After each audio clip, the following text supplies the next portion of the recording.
저는 신경과의 김형준입니다. 제가 준비한 강의는 헤마톨로지 말리거넌스 어소시에이티드 스트로크랑 인트라바스큘라 림포마입니다. 근데 저희가 이제 익숙치 않은 질환이어서 제가 처음에 이 강의의 주제를 박원 교수님한테 들었을 때 한편으로는 이거를 완전히 새롭게 준비를 해야 돼서 되게 좀 힘들 거라고 생각을 하면서도 한편으로는 제가 이제 협진을 보면서 이런 환자들을 많이 보는데 한 번도 항상 정리를 한 번은 해야지 하다가 환자 포션이 작다 보니 정리를 못 하고 있었는데 그런 양가 감정을 들면서 이제 준비를 했습니다. 그래서 보통 저희가 헤마톨로지 말리그넌시에서 관련된 이제 스트로크 같은 경우는 루케미아, 림포마, 멀티플 마이엘로마가 있을 수 있습니다. 저희가 이제 한 2010년도부터 2023년도까지 저희 SMC 스트로크 레지스트리에 보면 캔서 릴레이티드 스트로크가 한 480명 정도 됩니다. 그래서 헤마톨로지 캔서로 입원한 환자들은 딱 요만큼 1.1% 5명이었습니다. 그래서 지금 정종원 교수님이 요만큼 강의를 하셨고요. 제가 이제 요만큼에 대해서 이제 강의를 할 건데요. 근데 대부분의 환자분들은 이제 협진을 보면서 주로 이제 요거에 대해서 하기 때문에 이제 입원 환자분들은 되게 드뭅니다. 그래서 이 헤마톨로직 말리그넌시아 스트로크에 이제 대해서 말씀을 드리면 보통 이제 루케미아 같은 경우에는 이제 루케미아도 이스케믹 스트로크랑 ICH랑 관련성이 있다라고 알려져 있고 이 non-Hodgkin 림포마나 마이엘로마 같은 경우에도 이스케믹 스트로크라든지 헤모로직 스트로크랑 관련성이 있다라고 알려져 있는데 보통 루케미아 같은 경우는 헤모리지랑 좀 더 관련성이 있다라고 알려져 있고 non-Hodgkin 림포마 또는 마이엘로마 같은 경우는 이스케믹 스트로크랑 좀 더 관련성이 있다라고 알려져 있습니다. 그런데 이제 이런 솔리드 캔서 아까 정종원 교수님께서 말씀하셨던 솔리드 캔서는 뭐 하이퍼코아굴라빌티가 발생하면서 멀티플 스트로크가 막 발생하는 경우들이 많은데 이런 류케미아라든지 이런 헤마톨로지 캔서 같은 경우는 그거 자체의 영향보다는 어떤 컴플리케이션 주로는 이제 스롬보사이토페니아 때문에 플레이트렛이 떨어지면서 헤모리지가 생긴다라든지 트리트먼트와 관련돼 가지고 스트로크가 생기는 경우가 조금 더 많습니다. 그래서 이거는 이제 한 스웨덴에서 그 캔서 환자들 80만 명을 대상으로 한 코호트 스터디인데요. 여기 마이엘로마랑 루케미아를 보게 되면 이제 헤모리지가 다른 캔서에 비해서 월등히 더 많은 것을 확인할 수가 있고 브레인 캔서, 그러니까 너버 시스템에 생기는 캔서들보다도 오히려 루케미아 같은 경우에는 헤모리지가 더 많이 생기는 것을 확인할 수가 있습니다. 그래서 이제 강론을 보게 되면요, 어큐트 프로마이로사이틱 루케미아 같은 경우에는 제가 이제 잘 모르는 질환이다 보니 간단하게 질환을 설명드리면서 그 스트로크와 연관성에 대해서 설명드리도록 하겠습니다. 그래서 이 APL 같은 경우에는 프로마이올로사이트가 이제 임머추한 프로마이올로사이트가 이제 축적되면서 생기는 이런 이제 헤마톨로지 캔서고요. 이 질환 같은 경우에도 블리딩도 생길 수가 있고 스럼버티 이벤트도 둘 다 생길 수도 있다고 알려져 있습니다. 그래서 보통 이런 APL 셀이 생기게 되면 결국에는 이제 코아굴레이션이 이제 캐스케이드가 쭉 발생을 하면서 스트로크가 조금 생기기도 하고 결국에는 코아굴레이션 팩터들이 소비되게 되면서 결국 이제 DIC에 빠지면서 이렇게 출혈이 생기기도 합니다. 특히 이 APL 같은 경우에는 올트랜스 레티놀 엑시드라고 하는 치료를 하게 되는데 이 치료를 하게 되게 되면 일시적으로 DIC가 조금 더 악화되면서 헤모리지가 조금 더 잘 생길 수 있다라고 알려져 있습니다.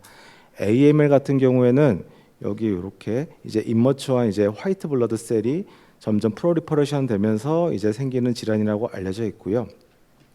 이 AML 같은 경우에도 이스케믹 스트로크도 잘 생기고 인트라크레니얼 헤모리지도 다 잘 생긴다라고 알려져 있습니다. 그런데 특히 여기서 조금 더 주목하게 되는 거는 AML 같은 경우에는 이게 이런 블라스트 아주 미성숙한 블라스트들이 막 프로리퍼레이션 하면서 하이퍼 류코사이토시스가 발생을 하게 되고 이런 셀들이 직접적으로 스몰 블러드 베슬의 obstruction을 물리적으로 obstruction을 유발을 하게 됩니다. 그래서 이거를 유코스타시스라고 하게 되고 이것 때문에 스럼보티 이벤트들이 발생을 하게 됩니다. 그래서 이렇게 하이퍼 류코사이토시스가 발생한다라고 하면 증상이 없을 때는 케모만 하는데 증상이 있으면서 뭐 스트로크 같은 게 발생하거나 토탈 류코사이트 카운트를 측정을 해서 뭐 케모세라피라든지 류카페레시스 같은 경우들을 치료를 한다라고 되어 있고요. 또 거기에 맞춰서 플레트렛을 수혈한다든지 헤모글로빈을 수혈하면서 치료를 하는 것으로 알려져 있습니다.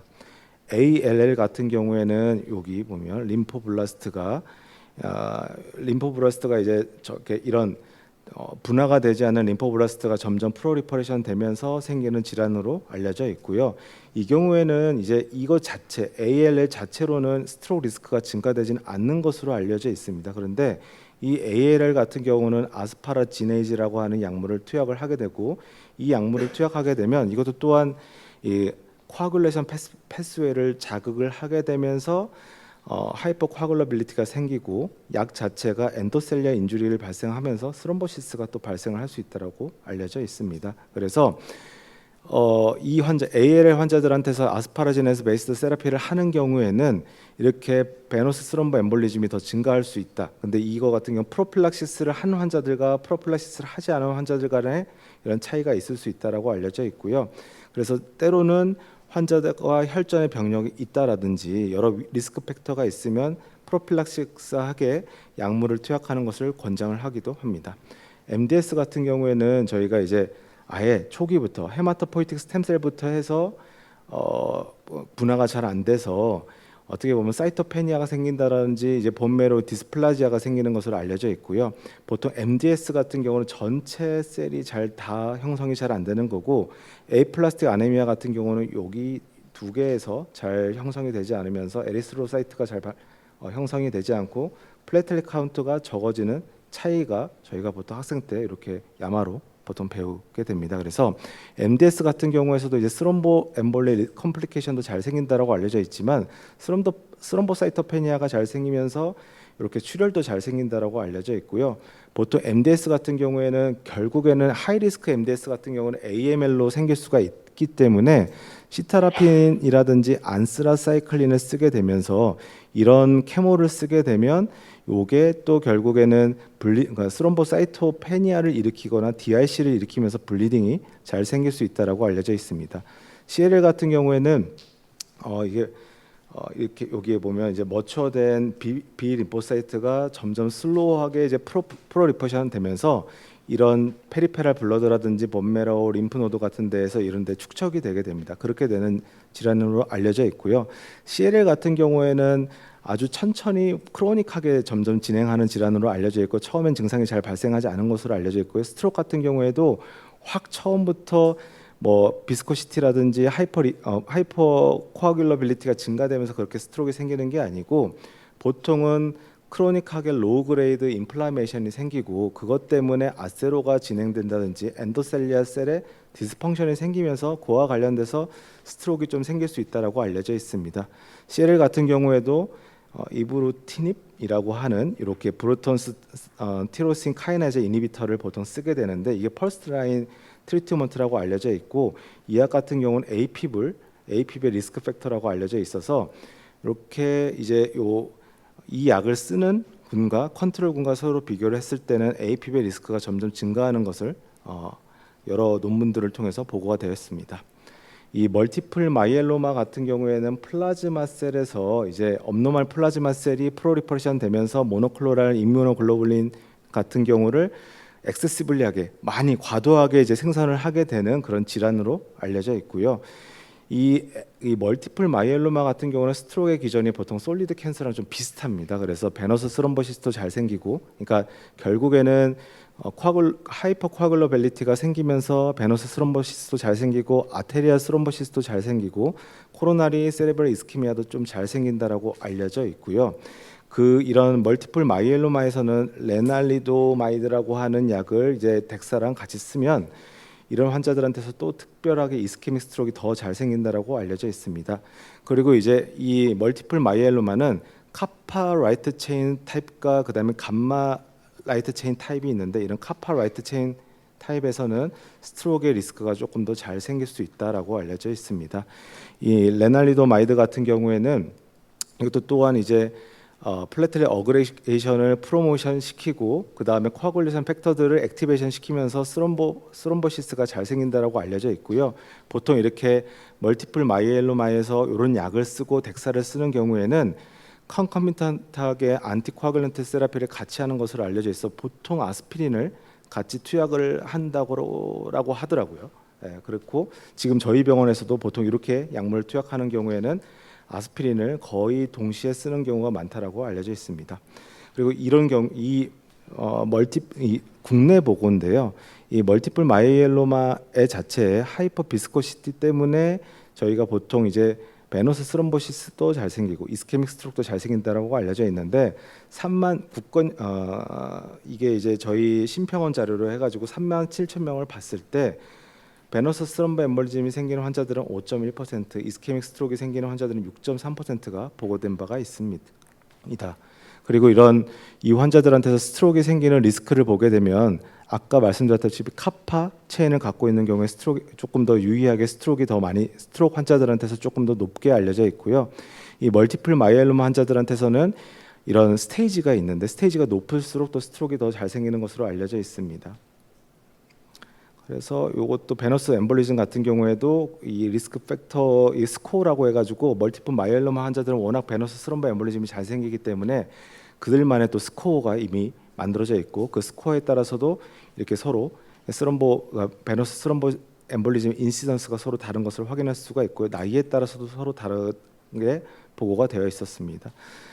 스트로크의 경우에도 이 스코어에 따라서 서로 차이가 있는 것으로 알려져 있고 나이에 따라서도 서로 차이가 있는 것이 보고가 되었습니다.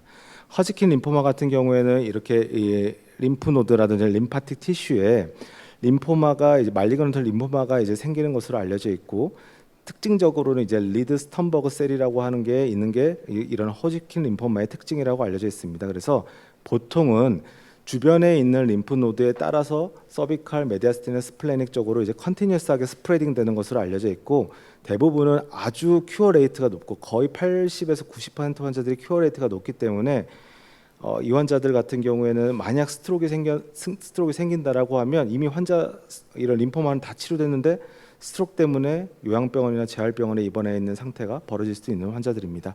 근데 이런 허지킨 림포마 같은 경우에는 대부분은 스트로크의 리스크가 높지는 않다라고 되어 있고 대부분은 RT를 함으로써 RT 때문에 생기는 나중에 그런 이제 아세로스크레틱 체인지 때문에 생기는 스트로크가 주된 스트로크의 원인으로 알려져 있습니다.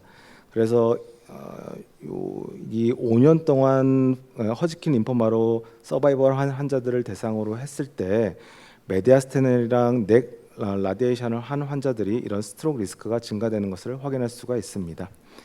이 넌 허지킨 림포마 같은 경우에는 이 아까 말씀드린 허지킨 림포마와 좀 다르게 되게 스프레딩 돼가지고 어떻게 보면 이제 컨티뉴스하게 한 군데서 시작해서 퍼지는 양상이 아니고 중구난방으로 막 이제 이런 패턴으로 이제 이런 이 림포마가 생기는 것으로 알려져 있고요.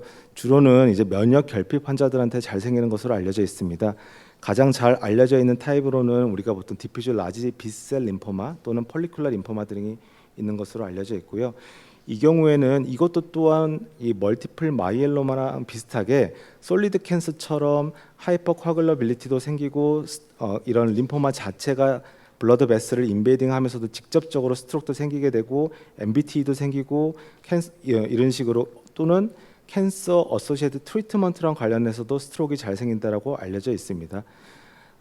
디퓨즈 라지 B셀 림포마 같은 게 가장 흔한 패솔로직 타입으로 알려져 있고 이스케믹 스트로크랑도 연관성이 많고 클리니컬 스테이지가 3, 4인 경우에도 어쨌든 스트로크의 리스크가 더 높은 것으로 알려져 있습니다. 그리고 이런 이 넌허지킨 림포마 같은 경우에는 피브리노젠이 증가되거나 디다이머가 증가되거나 세럼 피리틴이 증가되는 경우에 인티베턴트하게 스트로크의 리스크가 증가되는 것으로 알려져 있습니다. 그와 관련해 가지고 디다이머 레벨이 증가되거나 그 다음에 피브린 레벨이 증가되는 것들이 다 ROC 커브에서 스트로크의 리스크와 관련된 것으로 다 보고되었습니다. 이 헤마톨로지 캔서에서는 아까 처음부터 말씀드렸다시피 이런 디지즈 자체로 스트로크가 생기는 것뿐만 아니고 치료와 관련해서도 스트로크가 잘 생기는 것을 알려져 있다고 말씀드렸고요. RT는 이전에 이미 말씀드렸고 케모 같은 경우에도 이미 이전에 말씀드리긴 했었는데 특히 이 중에서 MTX라든지 아스파라지네이제 같은 특정한 이런 약물들이 케모 인듀스드 스트로크랑 관련돼 있다라고 알려져 있고요. 어큐트하게 이 메토트렉세이트 같은 경우에는 뉴로톡시시티를 잘 일으키기 때문에 그와 관련해서 스트롱 라이크한 이벤트가 잘 생길 수 있다라고 알려져 있고 케모를 하게 되면 결국에는 우리가 조혈 기능이 완전히 망가지기 때문에 스롬보사이토페니아가 생기면서 이런 헤모리지 리스크가 또 증가되는 것으로 알려져 있습니다. 그래서 MTX 같은 경우에는 ALL에도 잘 쓴다라고 알려져 있고요. 넌 허지킨 림포마 등에서도 이런 MTX를 인트라세칼 또는 하이도즈 트렉세이트를 잘 쓰는 것으로 알려져 있습니다. 그래서 이런 이 헤마톨로지 캔서 어소시에이트 스트로크 같은 경우에는 다이렉트하게 튜머 이펙트라든지 쿼글로패시, 그다음에 케모세라피와 연관돼서 스트로크가 생기기도 하고 라디에이션 세라피 인듀스드하게 생기기도 하고요. 인베시브한 프로시저 때문에도 생길 수가 있다고 알려져 있고, 캔서 서포티브 세라피 저희가 스템셀 플랜테이션을 한다라든지 헤마토포이틱 그로스 팩터 등을 투약함으로써 이런 캔서 어소시에이트 스트로크가 생길 수 있다고 알려져 있습니다. 그래서 제가 예전에 이 강의를 준비하기 전에는 헤마톨로지 캔서 때문에 협진이 난 경우에는 어떻게 보면 또 좀 더 디테일하게 그런 환자들을 우리가 보통 이제 스트로크가 생기게 되면 결국 스트로크의 원인을 찾고 원인을 찾은 다음에 그거에 맞춰가지고 세컨더리 프리벤션에 이제 계획을 세워야 되는데 조금 중구난방으로 했다라고 생각을 했습니다. 보통은 이제 지금까지는 그렇게 했는데 지금 이제부터 협진을 보게 되면 조금 더 디테일하게 AL 같은 경우는 이런 약물들을 썼는지, MDS 같은 경우에도 이런 케모를 했는지, CLL 같은 경우에는 이런 인플라메이터리 마커가 증가되지는 않는지, 그다음에 케모를 이브라티닙을 쓰지는 않았는지, 멀티플 마이엘로마 같은 경우에도 레날리도마이드를 쓰지 않았는지, 그다음에 허지킨 림포마는 라디에이션을 하지는 않았는지, 넌 허지킨 림포마 같은 경우에는 스테이지를 평가하고 환자가 RT를 하지 않았는지, 그다음 MTX를 쓰지 않았는지 등을 조금 더 디테일하게 하면서 환자의 에티올로지를 조금 더 파악을 할 것 같습니다. 그리고 APL 같은 경우에도 DIC가 발생하지 않았는지, 그다음에 올트랜스 레티오니 엑시드를 사용하지 않았는지를 보고 이 환자에서 발생한 스트로크가 캔서 자체와 관련된 스트로크인지, 치료와 관련된 스트로크인지, 아니면 다른 원인 때문에 생긴 스트로크인지를 조금 더 디테일하게 본 다음에 환자의 세컨더리 프리벤션 계획을 세우고 이 치료 플랜을 답변을 줘야 될 것 같습니다. 그 다음에는 이제 인트라바스큘라 림포마인데요. 인트라바스큘라 림포마는 아까 말씀드린 이런 헤마톨로지 캔서와 관련된 스트로크보다 훨씬 더 레어한 케이스입니다. 그래서 아주 레어한 디지즈로 알려져 있고 라지셀 림포 프로리퍼레이트 디스오더라고 알려져 있고요. 결국에는 이런 림포마 셀이 스몰 또는 미디엄 사이즈드 블러드 베슬을 물리적으로 막아서 생기는 스트로크가 마치 스트로크 같이 생기는 질환으로 볼 수가 있습니다. 그래서 이런 인트라바스큘라 프로리퍼레이션이 브레인에 생기게 되면 마치 스트로크처럼 생기게 되고, 다른 오르간에 생기면 거기에 디스펑션을 유발하게 되는 것으로 알려져 있습니다. 그래서 매우 레어한 디지즈로 한 100만 명당 그러니까 애뉴얼 인시던스가 100만 명에 0.5에서 1명 정도 생기는 것으로 알려져 있고요. 우리나라로 따지면 1년에 한 40에서 50명 정도 생길 것으로 추정이 되고 있습니다. 그래서 특징적으로는 이렇게 서브콜텍스에 멀티플한 임팍이 생기는, 마치 임팍처럼 생기는 것으로 알려져 있고, 바이옵시를 했을 때, 이건 스킨 바이옵시를 한 건데요. 바이옵시를 했을 때 베슬 안에 블라스틱 림포이드 튜머셀 같은 경우 이런 특징적인 패솔로직 사인을 확인을 했을 경우에 진단이 되는 것으로 알려져 있습니다. 아까 말씀드렸다시피 매우 드물고 그래서 매우 진단이 어려운 것으로 알려져 있습니다. 진단을 빨리 해야지만 치료가 가능한데 어떤 튜머 매스가 보인다든지 림파 아네노패시 같은 게 어떻게 보면 동반되지가 않고 딱 스트로크처럼 오기 때문에 처음에는 그냥 스트로크로 생각할 수밖에 없습니다. 그래서 어떤 절반의 경우에는 환자가 죽은 다음에 이런 인트라바스큘라 림포마가 진단되는 경우도 알려져 있다고 하고요. 그 반면 한번 생기기 시작하면 아주 멀티플 시스템을 완전히 망가뜨리기 때문에 아주 어그레시브한 코스로 가는 것으로 알려져 있습니다. 그래서 마치 이런 처음에는 이런 시스템 디지즈가 아니고 그냥 뉴럴로직 디지즈처럼 이런 디스아스리아, 헤미파레시스, 아파지아, 스피치 임페리먼트, 아탁시아, 비주얼 이런 다양한 뉴럴로직 심텀이 생기는 것으로 알려져 있고, 스트로크로 오인하거나 나중에 처음에는 바스큘라이티스, 카다실로 오인하는 경우들도 있습니다. 그래서 어떠한 정보들을 이제 얻어야 되는데, 어쨌든 처음에는 리커런트하게 세레브랄 임팍이 발생하는 것으로 이제 보통 특징을 가지고 있습니다. 그래서 한 보고에 의하면 12개월 동안 5번에서 6번 정도의 임팍이 생기고, 그 임팍은 우리가 세컨더리 프리벤션을 충분히 했을 때 이약 저약 막 다 쏟는데도 계속 재발하는 것으로 알려져 있고요.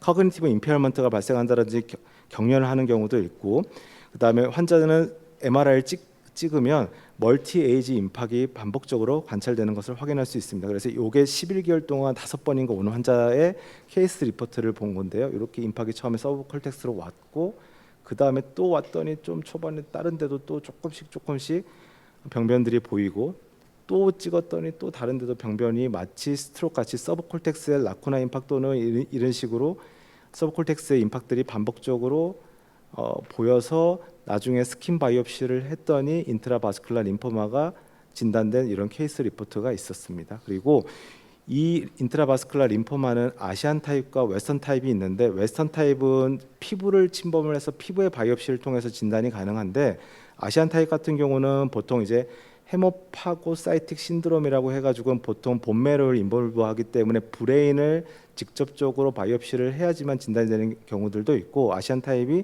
예후가 더 좋지 않은 것으로 알려져 있습니다. 그래서 이미징 파인딩을 보게 되면 앞서 말씀드렸다시피 임팍 라이크 리전들이 화이트 매트에 반복적으로 있는 게 특징이라고 알려져 있고요. 메닌지알 시크닝과 인핸스먼트도 좀 동반이 될 수 있다라고 알려져 있습니다. 그리고 MRA에서는 초반에는 오히려 좀 잘 보이지 않을 수도 있다라고 하고, 베슬 자체만 아직 림포이드 셀이 림포마 셀이 있을 경우에는 인핸스먼트도 명확하지 않을 수 있다라고 알려져 있습니다. 그래서 앞서 보여드렸다시피 이렇게 서브콜텍스에 마치 에데마가 동반되면서 멀티플하게 이스케믹 체인지처럼 보이는 병변들이 반복되는 것으로 알려져 있고요. 그 다음에 FDG 펫이 조금 도움이 될 수 있다라고 알려져 있는데, 만약 이미 인트라바스큘라에 있는 림포마 셀이 약간 인베이전을 해서 하는 경우에는 환자가 스트로크처럼 왔는데 그 부분에 이런 FDG 펫의 업테이크가 동반돼서 보일 수도 있다라고 이런 보고들도 있었습니다. 그런데 이런 림포마 셀이 인트라바스큘라에만 그러니까 남아 있을 경우에는 펫에서 업테이크가 안 될 수도 있다라고 하는 얘기도 있습니다. 그리고 아까 앞서 설명드렸다시피 이렇게 서브콜텍스만 있는데 꽤 크게 마치 큰 혈관을 침범하는 이런 인트라바스큘라 림포마들도 보고된 경우들이 있기 때문에 완전히 이렇게 오는 환자들은 인트라바스큘라 림포마가 아니다라고 또 단정 지을 수는 없을 것 같습니다. 결국엔 진단을 하기 위해서는 이제 바이옵시를 해야 되고요. 아까 말씀드렸던 웨스턴 타입 같은 경우에는 스킨 바이옵시를 통해서 진단을 할 수 있는데, 이런 경우가 아닌 경우에는 브레인 바이옵시까지 해야 되는 경우들이 있고, 본메르 아스피레이션이라든지 펫CT가 좀 진단에 도움이 될 수 있고, CSF 아날리시스도 진단에 좀 도움이 될 수 있다라고 알려져 있습니다. 그다음에 패솔로직하게는 이렇게 라지 플레오몰픽 셀이 인트라바스큘라에 보이는 경우라든지 블라스틱 림포이드 튜머 셀이 인트라바스큘라에 보이는 경우에 진단을 할 수가 있다라고 알려져 있고요.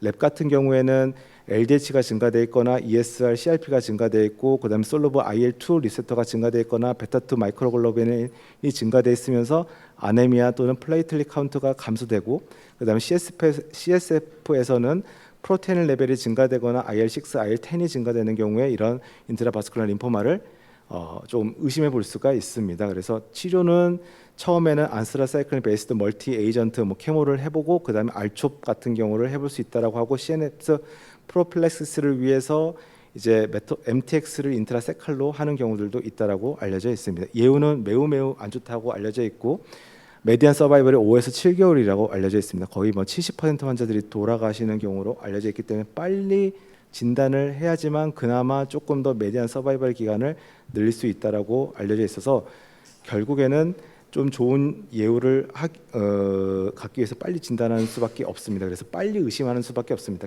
저희 병원 케이스를 쭉 찾아봤는데 더 많을 것 같은데 어쨌든 2개 정도밖에 못 찾았습니다. 처음에는 어쨌든 진단이 안 돼서 약간 이렇게 귀도 안 들리고 환자가 점점점 의식이 처져가지고 저희 병원에 왔고, 그래서 처음에 진단명을 보게 되면 서브 어큐트 인펙션, 세컨더리 이스케믹 스트로크, 전혀 인트라바스큘라 림포마의 진단적 접근을 하지 못하고 있었습니다. 그래서 태핑을 했을 때도 박테리아 메닌자이트 의심해서 약을 썼고, 처음에 이렇게 스트로크가 생겼고요.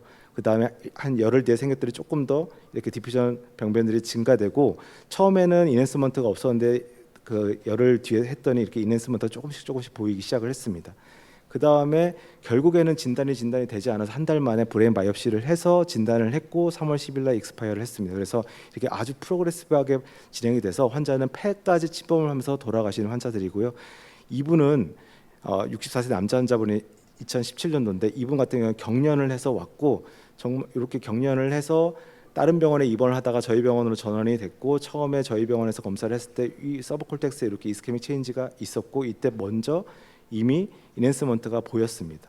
그래서 약간 에데마도 보였고 근데 이때는 응급실에서 판독을 맡겼는데 응급실에서 영상의학과 교수님이 인트라바스큘라 림포마가 가장 가능성이 높다 이미 진단을 딱 해주셨습니다. 그래서 바로 바이옵시를 해가지고 바로 진단을 했고 이제 치료를 처음에 알초까지 했는데 8월 7일 날 결국에는 환자가 침범 다른 데도 멀티플하게 오르간 침범을 해가지고 결국 돌아가셨습니다. 그래서 이 정도로 예후가 안 좋아서 빨리 진단을 하는 게 좋긴 좋은데 어쨌든 매우 진단이 어렵고 진단해도 좀 어려운 환자들인데 어쨌든 뭐 이런 환자들도 있다는 걸 저희가 알고는 있어야 될 것 같습니다. 그래서 서머리는 아까 말씀드렸던 것 쭉 내용이고요. 결국엔 빨리 진단을 해야 된다라고 하는 게 어떻게 보면 핵심입니다. 네, 감사합니다.